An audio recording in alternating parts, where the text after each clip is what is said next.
Olá, todo mundo já sabe que nós estamos fazendo a gravação de mais um vídeo para o nosso canal do YouTube Guia dos Perplexos, para a série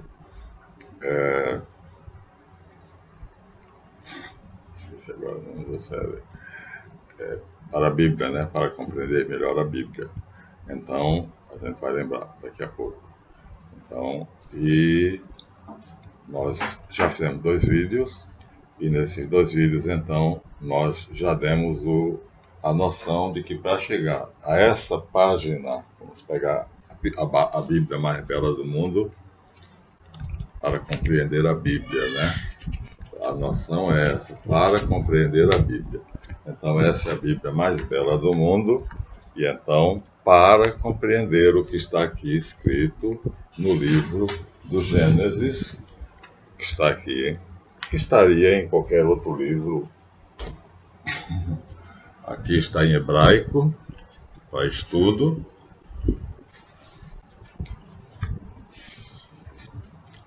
Gênesis, Sefer Bereshit, e aqui está num livro, numa Bíblia qualquer, numa tradução qualquer.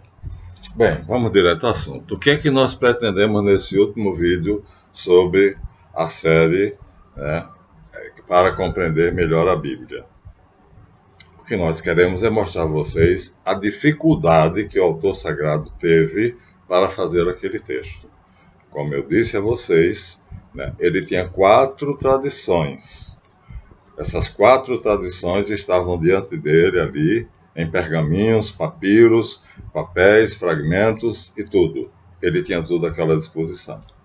Mas o compromisso dele, porque ele decidiu, né, depois que Salomão mandou fazer a primeira versão da Bíblia que nós conhecemos na 960, que é o livro de Jota, né, a história de Javé, que nós temos aqui maravilhosamente descrita e explicada e analisada por Harold Bloom e David Rosenberg. Então, 960, Salomão mandou fazer essa versão da Bíblia. 960 é a versão que tem Gênesis 2, Javé. Deus é chamado Javé. Ele não assume isso aqui. Ele vai se voltar para a tradição patriarcal primitiva. Ou seja, ele vai assumir a versão que Eduardo Churré, historiador iniciado, coloca aqui, né, a tradição monoteísta patriarcal do deserto, e Eduardo Churré tem documentos que nós não temos, porque além de ser historiador, ele era grande iniciado, ou seja, ele tinha acesso a bibliotecas que nós não temos. Então, hoje, é preciso uma pessoa altamente especializada para entrar nos livros do Sefer Bereshit. Isso aqui é escrito em português de Gênesis. Então, ele teve isto. Então, a primeira coisa que o autor do Gênesis 1 fez foi pegar esses documentos. Ou seja, a linha mestra, não se esqueça. Então, ponto 1. A linha mestra da ação dele, da escrita dele, vai ser seguir isto aqui, a tradição monoteísta patriarcal. Determinado isto, agora o que é que ele vai fazer? Ele vai se defrontar com dificuldades muito grandes. Essas dificuldades foram diminuídas muito, porque em 1947 aconteceram 2 coisas muito importantes. Uma, eu nasci. 3. Terceiro, acabou a Terceira Guerra Mundial, a Segunda Guerra Mundial. E terceiro, foi descoberto a biblioteca de Nabucodonosor, Nabopolassar, e aí finalmente um judeu notável chamado Samuel Noah Kramer, então faz a tradução das principais peças, dos principais escritos que influenciaram a nossa Bíblia. Então, com esse material, Eduardo Churré, com a tradição patriarcal monoteísta e os livros e papéis que ele tinha acesso como iniciado e como historiador, e nós não temos, estão no Vaticano esses papéis, mas nós não podemos chegar lá, ninguém vai dar importância a gente. Tem que ser alguém muito credenciado. E em 1947, quando se descobriu a biblioteca de Qumran, Khirbet Qumran, aí tudo veio à tona, aí ficou fácil. Aí Eduardo Churré ficou um pouquinho dispensável. Mas aqui tem muita coisa interessante. Resultado. Primeira coisa, voltamos a repetir, que o autor sagrado do Gênesis 1 fez para escrever essa página em hebraico foi determinar que ele ia seguir aquela linha. Estamos certos? Está claro? Essa foi a determinação dele. Eu vou seguir essa linha de ação. Pronto. Mas para seguir aquela linha de ação, ele teve que ter uma série de cuidados. Então vamos colocar agora número 2. O primeiro cuidado que ele teve. Havia uma ampla literatura sobre a criação do mundo. Essa literatura sobre a criação do mundo está aqui em 2 livros magníficos. Mircea Eliade, que é o fundador das religiões comparadas e mitologias comparadas, então aqui ele dá algumas joias. Por exemplo, descobriu-se na escavação de Qumran, Khirbet Qumran, descobriu-se uma coisa que a gente pensou que era da Bíblia, né? O que é que se descobriu então? Que o homem era imortal, quer dizer, aquelas tabuinhas, aquelas coisas que foram descobertas em 1947, diziam que o homem tem uma alma imortal, coincidia com a doutrina da Bíblia, coincidia com a doutrina patriarcal monoteísta. Então o autor sagrado lá de Gênesis 1 tinha razão, ele escolheu a linha correta, aqui dito por Mircea Eliade, uma autoridade em contexto no assunto. Mas não foi só isso. O que foi mais que Samuel Noah Kramer encontrou? Ele encontrou uma coisa que todo mundo acha muito bonitinho e muito interessante, que é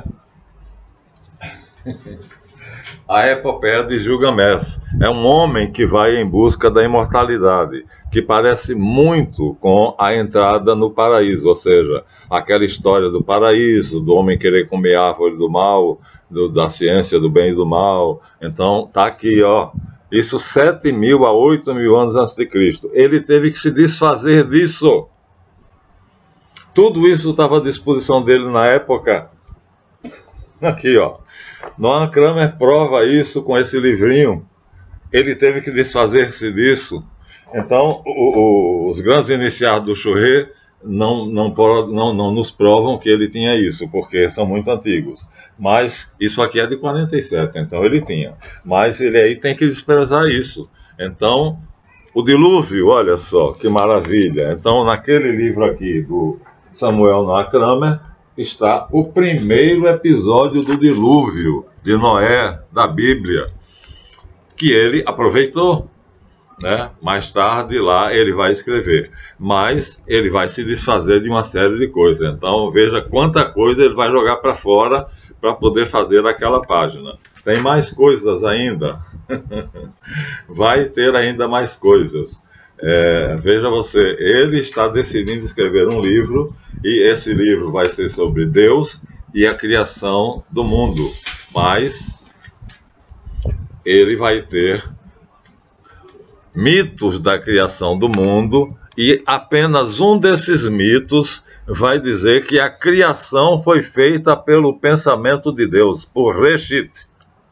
Olha só, Mircea Eliade.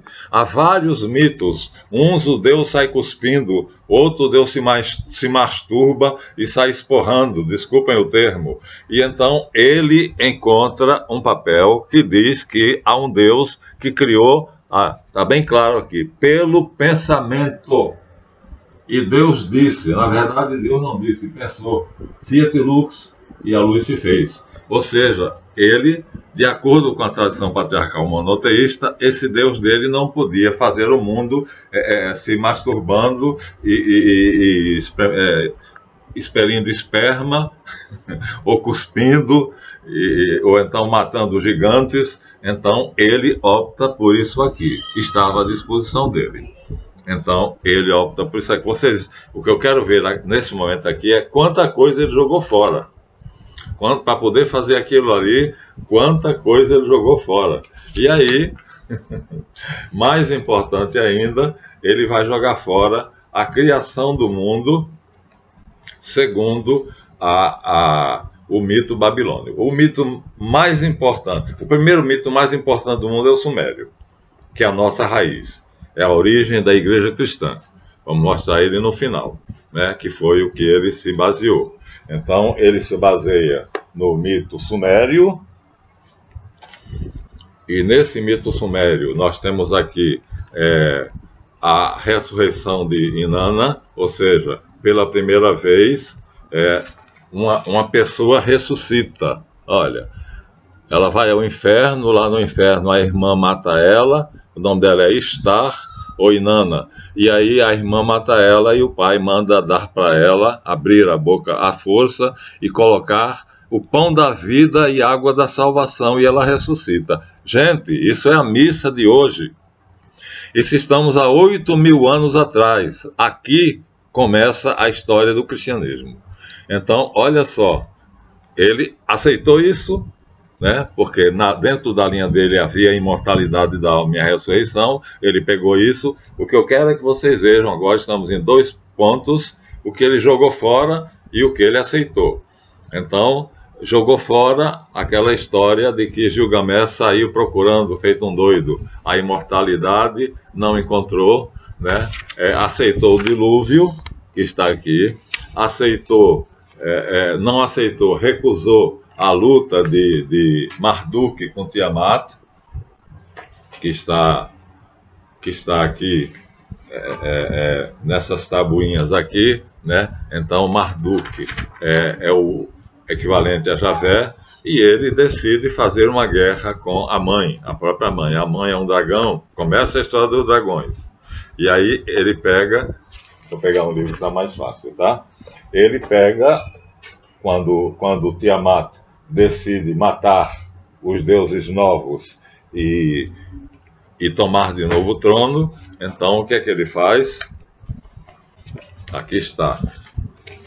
Segundo o texto babilônico, teologia babilônica, não suméria, veja bem, Suméria, Acádia, caldeus, babilônios. Então esse texto é babilônio. No texto babilônio que ele desprezou, está aqui a briga de Marduk com Tiamat.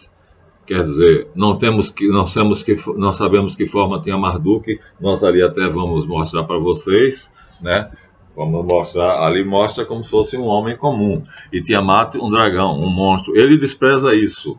Ele despreza isso porque isso não está de acordo com a tradição patriarcal, porque a tradição patriarcal não mostra vários deuses, e Marduk é um deus e Tiamat é uma deusa.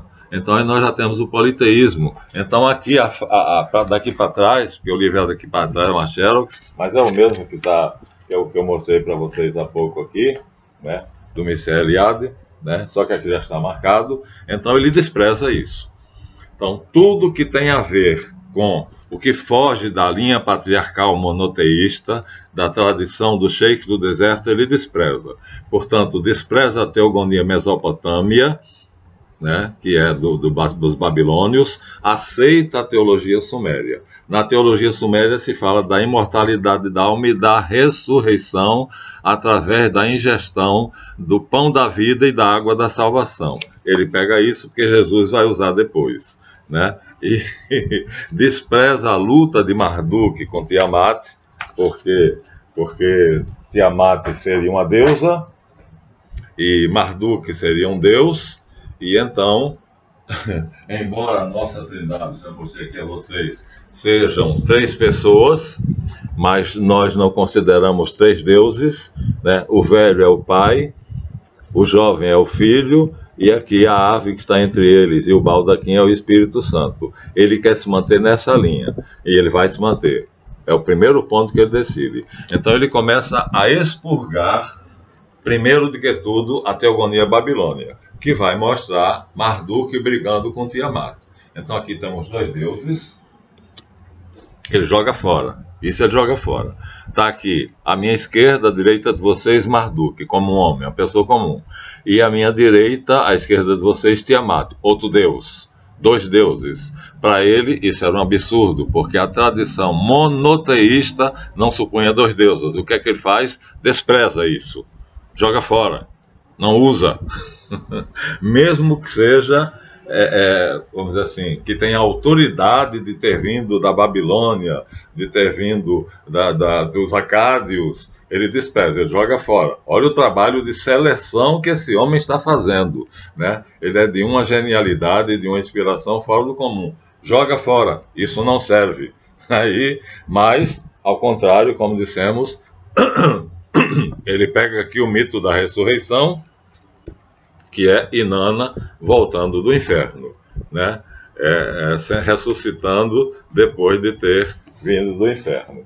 E despreza todas as histórias da Babilônia, da Caldeia, que falam da briga dos deuses e que falam que os deuses eram 12 deuses maiores, 300 deuses menores e 500 deuses menores ainda. Todos eles morando num céu que era superior, as águas superiores, ou seja, não havia ainda nada, a terra não existia. Não existia a terra, só existia o céu dos deuses.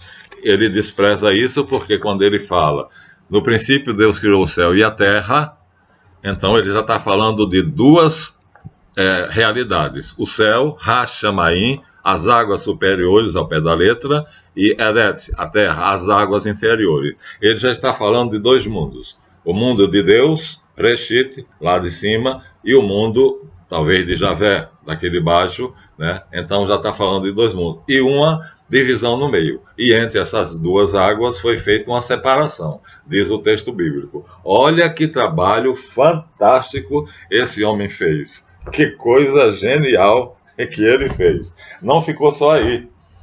Ele aí vai até um mapa famoso, que eu tenho aqui na minha biblioteca, na minha enciclopédia Delta Larousse francesa, né? Aqui é a Delta Larousse francesa, mitologias do rio Ganges até o Mediterrâneo. Ele vem aqui, e aqui o que é que ele faz? Ele encontra aqui o mapa. Nesse mapa está os lugares de onde foram tirados todos os pergaminhos que ele tinha. Aqui, ó, vou tirar o papelzinho, mas depois não posso deixar de botar no lugar. Então aqui está, esse mapa aqui com esse de cá. Juntem os 2, tá? Esse cola no de cá. Essa linha aqui, divisória, não existe. Então junte os 2, é um mapa só. Então esse mapa todo é de onde ele vai tirar todo o material de que ele dispõe. E ele vai selecionar aqui em Canaã, o panteão cananeu, ele vai selecionar o panteão hitita, o Rita e dos povos do Mediterrâneo, e ele vai, então, com todo esse terreno, todo esse território aqui, ele vai fazer essa seleção e ele vai decidir o que é que fica e o que é que não fica. Então, terceiro ponto, o que é que ele faz? Ele expurga tudo aquilo que tem a história dos dragões. Então, todos os mitos que falam de lutas de homens com dragões, ele joga fora. Aqui, por exemplo, nós temos alguma coisa que é uma monstruosidade.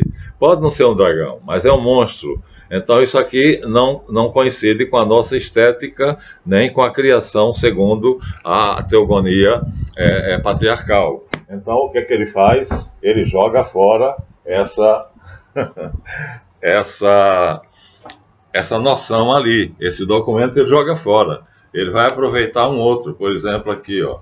Aqui nós temos na Bíblia mais bela do mundo, em Gênesis 1, nós temos aqui Jesus Cristo fazendo a terra, ou Deus, como vocês quiserem, né? Está aqui ele fazendo a terra redonda. Engraçado, já sabiam que a terra era redonda. E aqui ele fazendo o homem, né? Aqui não faz diferença entre Javé e Jesus. Então ele pega isto e fica. E está escrito na nossa Bíblia. Então essa é a nossa Bíblia. Ele seleciona isso e diz, isso fica. E ele pega o mito de Adão e Eva expulsos do paraíso, que é a criação, é um mito, né? Para poder mostrar que nós criamos um mundo. Já havia o mundo de Reshit, que era o mundo de Deus, as águas superiores. Já havia o mundo de Javé, que eram as águas inferiores, mas não havia o nosso mundo. Ali era um vazio. Então o que é que ele faz? Adão e Eva, aqui nesse mito, são expulsos do paraíso por um querubim, com a espada na mão. Está aqui vestido de marrom, com a espada na mão, expulsando Adão e Eva. Isso é um mito para dizer que nós criamos o nosso mundo, ou seja, fomos mandados para fora do mundo de Javé, porque era um mundo perfeito, um mundo onde as formas eram perfeitas e de acordo com a nossa estética cristã monoteísta. Então ele aceita essa noção, e essa noção de homem, o homem que ele vai criar, né, seria mais ou menos como está aqui, um homem dessa maneira. Você vê o trabalho fantástico, maravilhoso, que essa criatura, que nós não sabemos quem é, a gente diz que ele é o autor eloísta, porque o nome do texto do Deus é Elohim.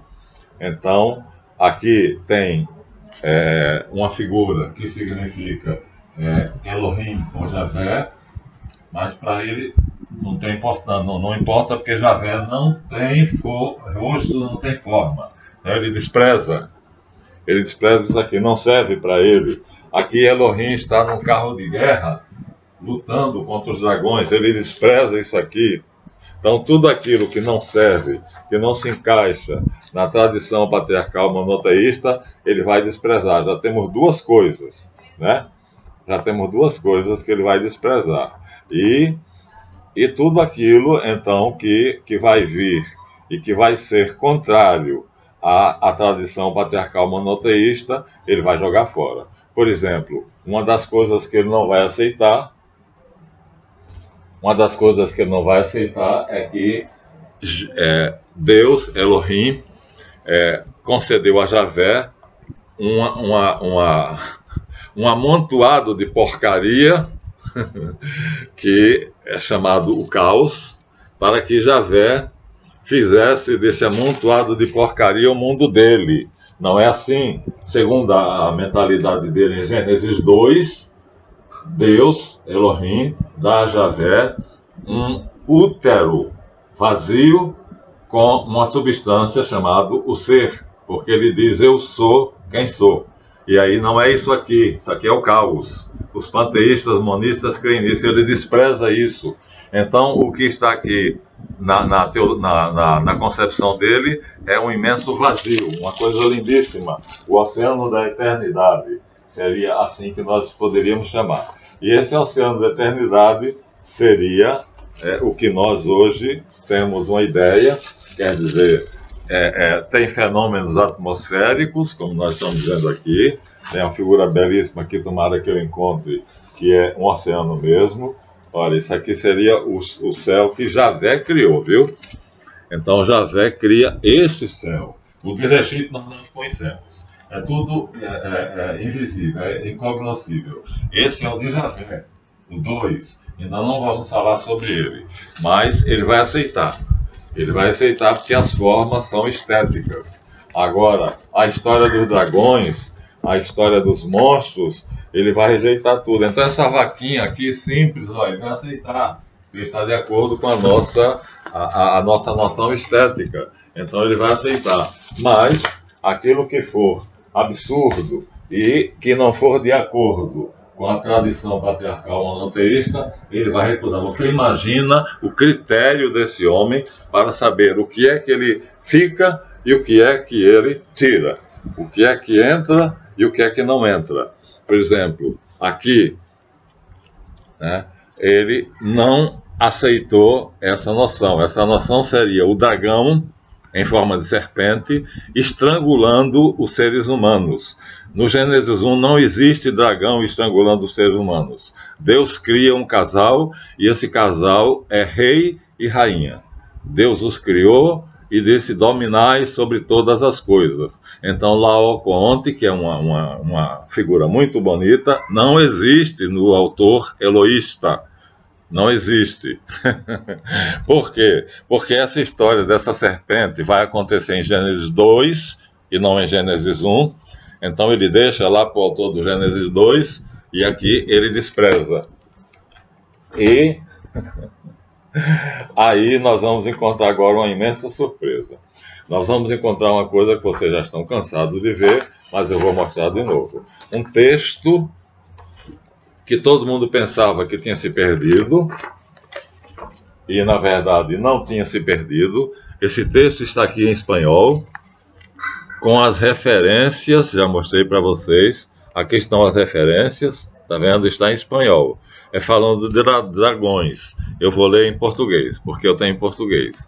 Então vamos ler o texto em português? Vamos. Harold Bloom nos dá ele em português. Aí onde é que eu botei o marcador? Não posso perder o marcador, não. Então ele pega o texto e como é que está em Harold Bloom?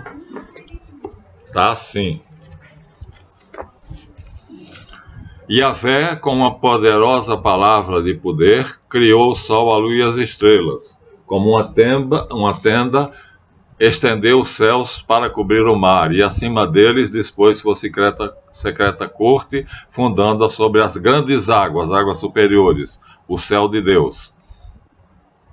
Yahvé passou com seu carro sobre o mar, que contra ele se ergueu. Terrom, um dragão, rainha do mar, procurou afogar a criação de Yahvé. Ele despreza. Terrom seria uma deusa que briga com Yahvé e que disputa território com ele. Isso não serve para ele, porque Elohim, Deus Pai, Deus Filho, Deus Espírito Santo, não é condizente com um politeísmo, com duas noções de deuses. Então essa ideia de Terrom brigar com Yahvé, ele vai desprezar, porque seria o quê? Seria a mesma coisa que Marduk brigar com Tiamat. É uma maneira diferente de dizer a mesma coisa. Ele despreza, ele joga fora. Olha que seleção maravilhosa que ele fez. Então ele joga fora. Por quê? Porque aí nós teríamos o politeísmo. E ele adotou a tradição monoteísta. Então termina dizendo que Yahvé, então, mata Leviatã, mata Raab, mata Terrom, e aí, com a sua vitória, ele dá um grito de vitória e as estrelas da manhã comemoram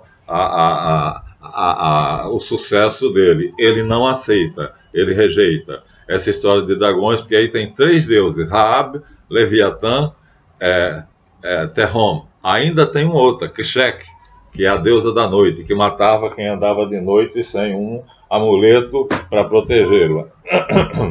Então, vejam vocês que trabalho magnífico, que coisa fantástica o que ele fez. Então, ele queria encontrar o horizonte da eternidade, o céu. Aqui nós temos em determinado lugar onde há uma figura que mostra o horizonte da eternidade, que seria mais ou menos um sol se pondo, um céu com o sol se pondo. Mas de alguma forma, aqui nós temos o mundo de Yahvé.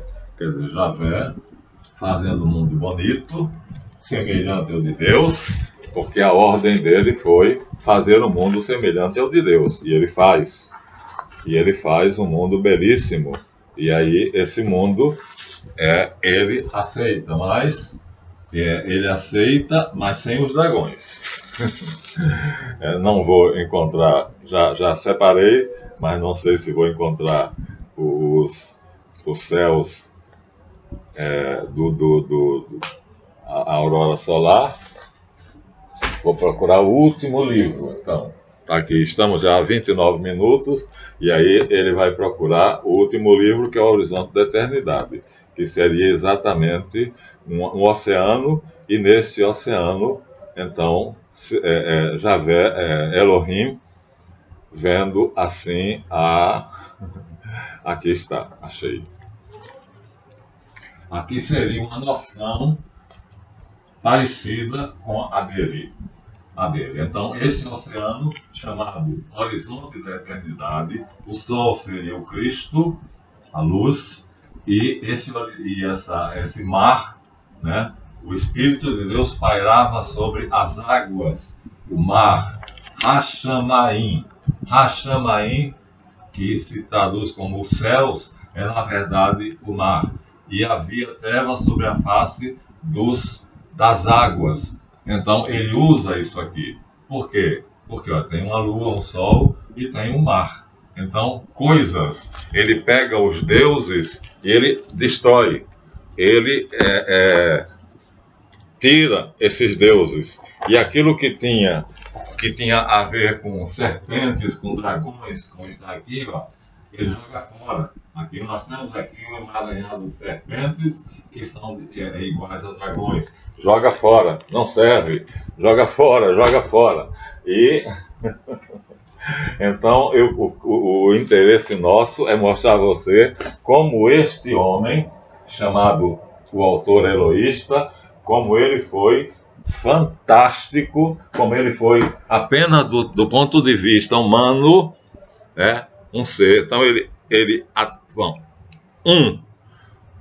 decidiu que ia fazer uma redação, e que redação iria ser segundo a tradição monoteísta patriarcal, monoteísta. Segundo, para isso ele teria que tirar a tradição dos caldeus, dos acádios, acádios e caldeus. E ele vai, então, agora veja, acádios e caldeus vai ser vizinhos aos sumérios. Mas acontece que os sumérios eles aceitam, porque os sumérios não eram acádios. Os sumérios eram anteriores. Os sumérios eram uma civilização super desenvolvida, e os acádios deterioraram. Então eles aceitam a Suméria com aquilo que ela tem, né? E aí, a partir disso, da tradição abrâmica, da ideia de monoteísta, ele assume a tradição sumeriana, que é o que Eduardo Churré. Então, então, tudo que tem dragão, ele tira fora. Tudo que tem seres que são politeístas, ele vai tirar fora, porque ele é monoteísta. Mesmo que seja bonitinho, né? Nós temos aqui, que disse aqui, eu falei a você que vai ter um ser aqui que tem bonito, mas de qualquer maneira tem dois deuses, ó. Esse Deus aqui que investe e está do lado de Tiamat, de certa maneira, são dois deuses. O que é que ele faz? Joga fora. É bonito, mas não é certo. E aí, aqui seria o Gênesis 1, ou seria uma metáfora do que seria. E aqui é o mão de Javé, e aqui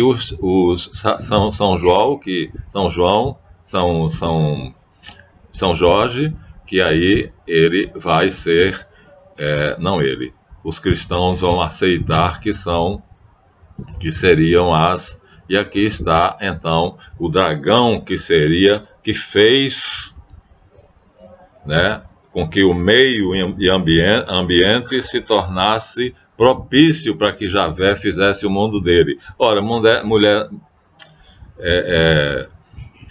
Javé não precisava. Javé tinha a substância. Então não tinha aquela bagunça, não é aquela bagunça, aquela massa de modelar. Então ele joga fora. Em suma, o que resultou doce, então o que fica o que nós estamos então sumério, ficou aqui são a tradição que não interessa.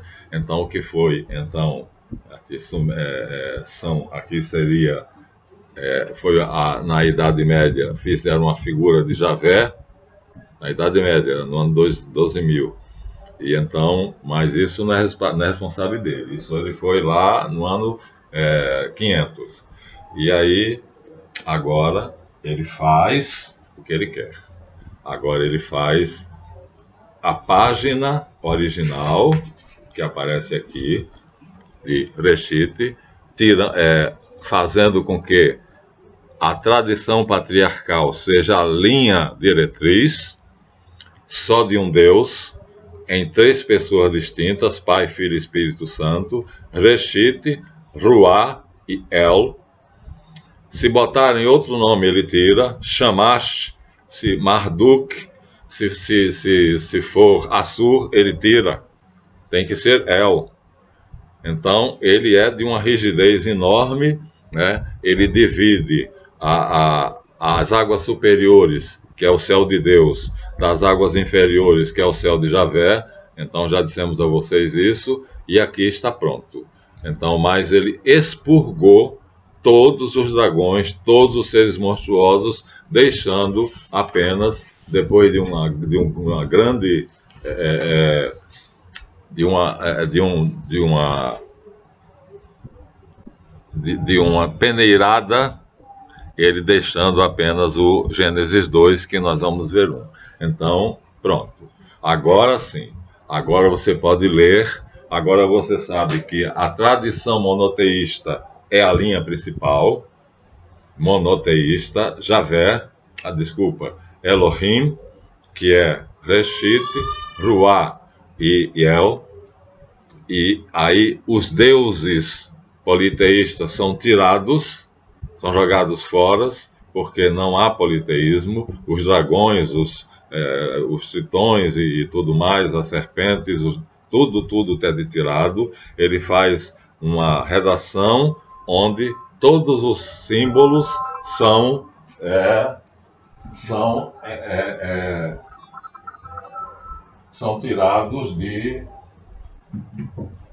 tirados de cena. E então nós vamos agora ter, graças a Deus, dentro da nossa Bíblia, aqui está traduzida o texto que agora vocês podem ler, tirando a tradição patriarcal monoteísta e se baseando nela, expurgando, escoimando o politeísmo, os dragões e tudo isso de uma maneira muito inteligente, de tal maneira que o texto fica perfeito, fica harmônico, e transformando esses deuses falsos em coisas. A lua, a noite, o anoitecer, o amanhecer, e então ele vai fazendo essas adaptações para que você tenha apenas um Deus e o resto é a criação. Esse é o trabalho do autor chamado Eloísta, de Elohim, que quer dizer deuses, mas deuses aí no sentido de que são o Deus Pai, o Deus Filho e do Espírito Santo, né? A memória, a inteligência e a vontade. Pronto. Agora, se você quiser, sabendo dessas noções, sabendo que Elohim é um plural para indicar que você tem o Pai, o Filho e o Espírito Santo, não são 3 deuses, é um Deus verdadeiro em 3 pessoas. Então, ele vai agora vencer, ele vai ter no resultado final, né? Então, ele vai ter a vitória final, e nessa vitória final, ele vai ter a apoteose. Ou seja, o céu dele, que a gente aqui está numa alegoria, numa metáfora, onde está o Pai, o Filho e o Espírito Santo, os anjos, a Virgem Maria e tudo que é a nossa noção, né? A nossa concepção. Agora vocês podem sim ler o texto de Gênesis, sabendo de que tudo isso foi feito por esse gênio, desse homem genial. O nome é Agiógrafo, né? E agora você pode ler. Então, quer seja na Bíblia traduzida, quer seja na Bíblia traduzida com mais detalhes que estão aqui, né, no o dilúvio,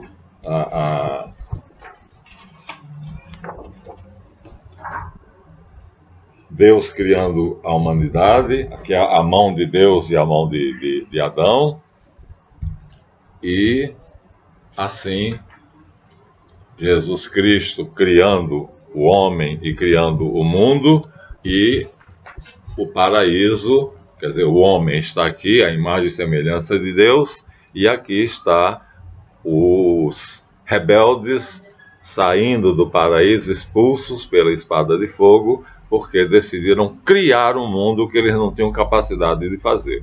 Isso vai ser o Gênesis 2. Pronto. Agora, tranquilamente, você pode agora ler o seu livro Gênesis, curta, e quem quiser beber, beba. As águas da salvação.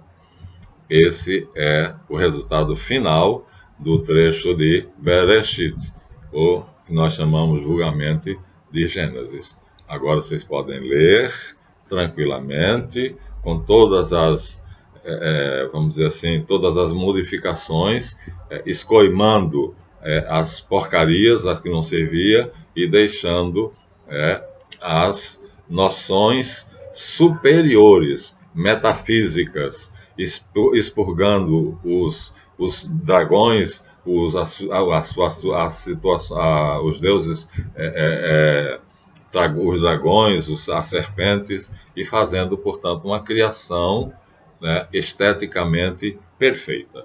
Estamos aqui, então, com ela diante de nossos olhos, mas é apenas uma, vamos dizer assim, é uma alegoria. Não sabemos como é que é. Isso aqui não tem forma. Nada disso tem forma, né? Isso aqui é apenas para a gente ter uma ideia.